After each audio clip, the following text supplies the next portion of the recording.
Hey everyone, welcome back to Steve's View. I'm glad you're here because today we're diving deep into a question that has shaped the world for more than 3 years now. What exactly does Vladimir Putin want? And where is all of this heading? The war in Ukraine has dragged on far longer than most people expected.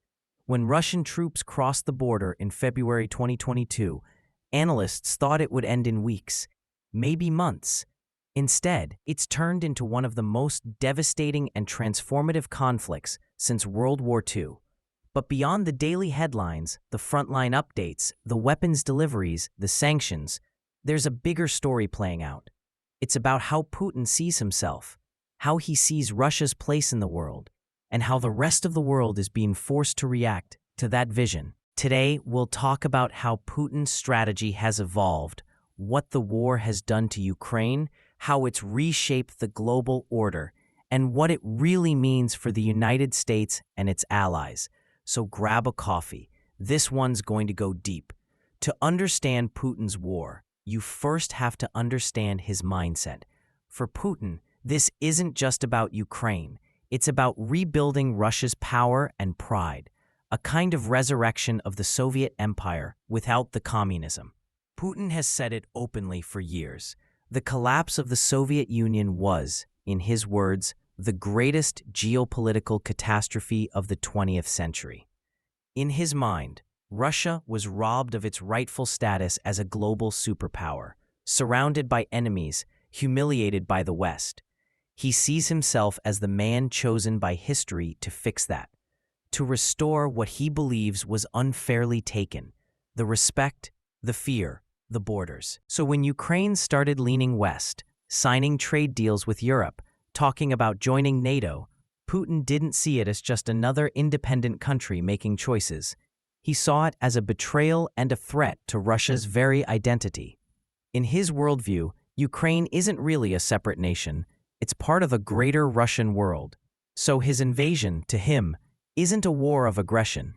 It's a mission to reunite what should never have been divided.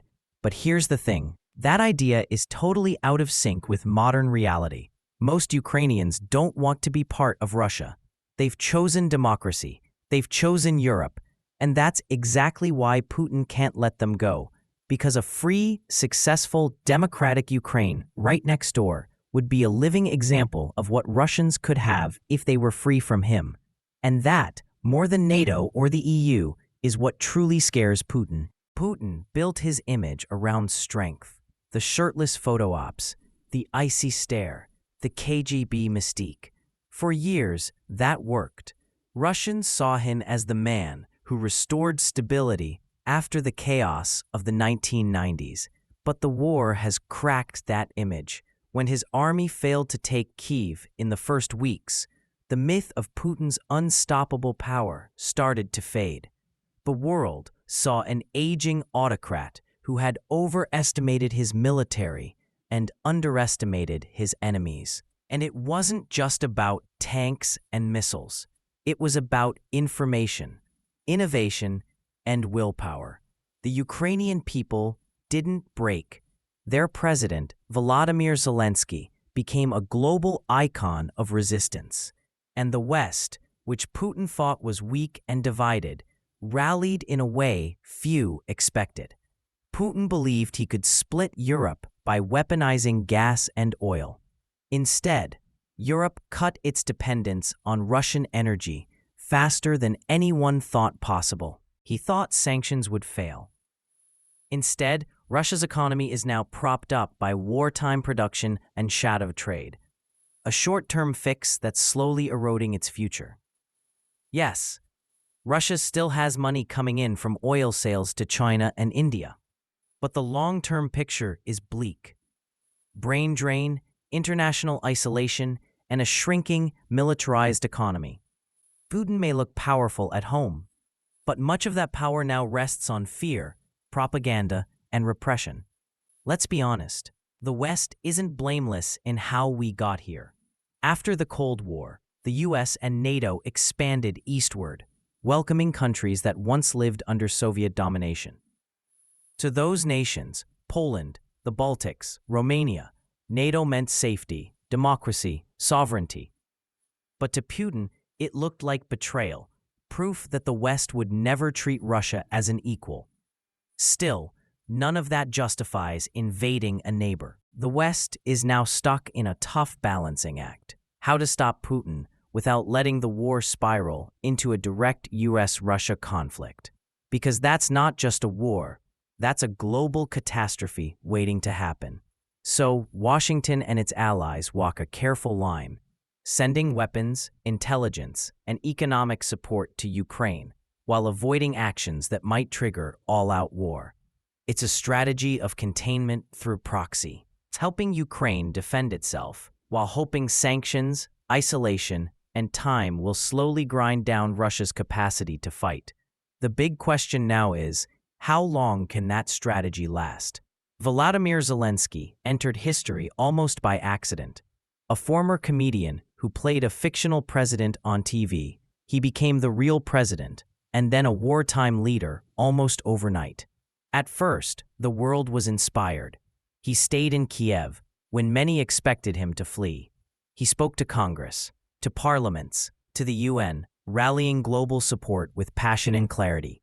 But as the war dragged on, global attention began to fade. In the US, domestic politics took over. Some Americans, especially on the right, began asking, how long do we keep sending money to Ukraine? Is this our war to fight? And you can feel Zelensky's frustration. He's still fighting for survival, not just on the battlefield, but in the global conversation. He needs weapons, ammunition, and diplomatic support. But he's also fighting war fatigue, a kind of exhaustion in the West. And that's where Putin's strategy may actually be working.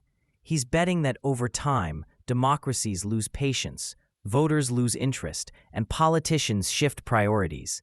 If Putin can't win fast, he'll try to outlast. And in a world of short attention spans, that might be his best weapon. Now, no story about Putin is complete without talking about China. Beijing hasn't openly supported the invasion. It claims neutrality. But it's quietly become one of Russia's lifelines. China buys Russian oil at a discount, sells critical components, and offers diplomatic cover at the UN. Xi Jinping and Putin share a vision of a world no longer dominated by the West, where authoritarian systems can coexist and even cooperate against what they call Western hegemony.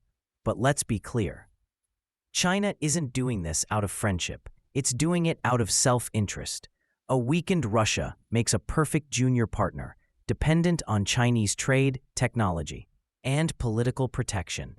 In the long run, China may gain far more from this relationship than Russia ever will. And that's another irony. Putin started this war to make Russia strong again, but it's making Russia more dependent on China, on Iran, on a shrinking circle of anti-Western allies. Amid all the talk about geopolitics and power, it's easy to forget the human side. Tens of thousands of Ukrainians are dead. Entire cities have been wiped off the map. Millions of people have fled their homes, some to Europe, others scattered across the world. And on the Russian side, too, there's tragedy. Hundreds of thousands of young men, many from poor rural regions, have died in a war they barely understand. This isn't just a political crisis, it's a generational trauma. And while propaganda can hide the truth for a while, it can't do it forever. Eventually, the mothers, wives, and families of those lost soldiers will start asking questions. That's what makes wars like this so dangerous for autocrats. They start them to look strong, but the longer they drag on, the more they expose weakness. So what happens next? Putin shows no sign of backing down. He's turned the Russian economy into a war machine, the media into a propaganda arm, and dissent into a crime. He's betting that time and fatigue will break the West before they break him. But history suggests something else. Wars like this often end not with victory, but with exhaustion and sometimes collapse. Even if Putin survives politically, his dream of restoring Russia's empire is probably gone for good. Ukraine will never willingly return to Moscow's orbit, and Russia's reputation, its credibility, its future as a global power may take decades to rebuild. Meanwhile, the US and Europe face their own challenge, staying united. Balancing support for Ukraine with the realities of inflation, domestic politics, and global instability. Because make no mistake, the outcome of this war will shape the world for decades. It's not just about territory. It's about which system wins, authoritarianism or democracy. And if history is any guide, that battle is far from over.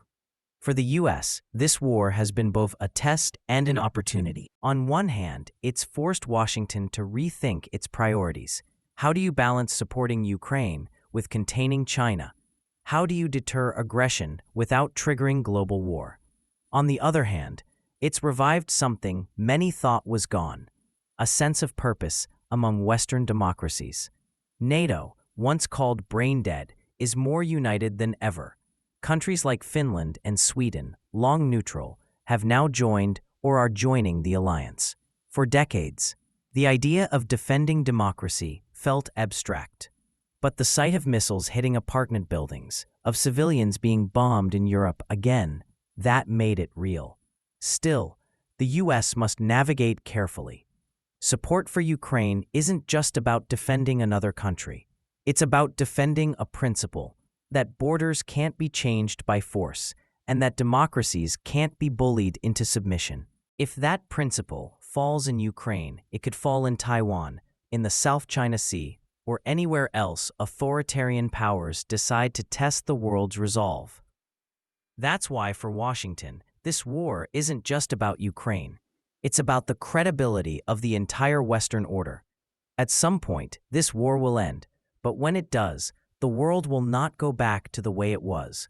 Russia will be poorer, more isolated, and more dependent on authoritarian partners. Europe will be more militarized and less trusting of Moscow for generations. And the global economy, already reshaped by energy shocks and sanctions, will look very different. For Putin personally, history's verdict may already be written. He set out to make Russia great again. Instead, he may be remembered as the man who broke it.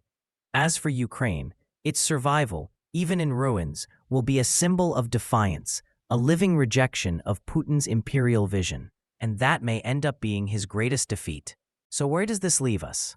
The war in Ukraine isn't just a European conflict. It's a global turning point, a test of whether the 21st century will be defined by freedom or fear, democracy or dictatorship. Putin may still believe he's winning. He may believe that history will vindicate him. But history has a funny way of humbling those who mistake brutality for strength. For the rest of us, the challenge is to stay alert, to see through propaganda, to remember what's at stake, and to keep pushing for a world where power doesn't come from conquest, but from cooperation.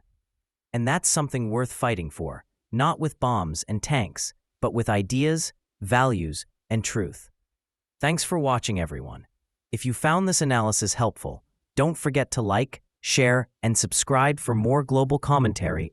And as always, stay curious, stay critical, and stay human.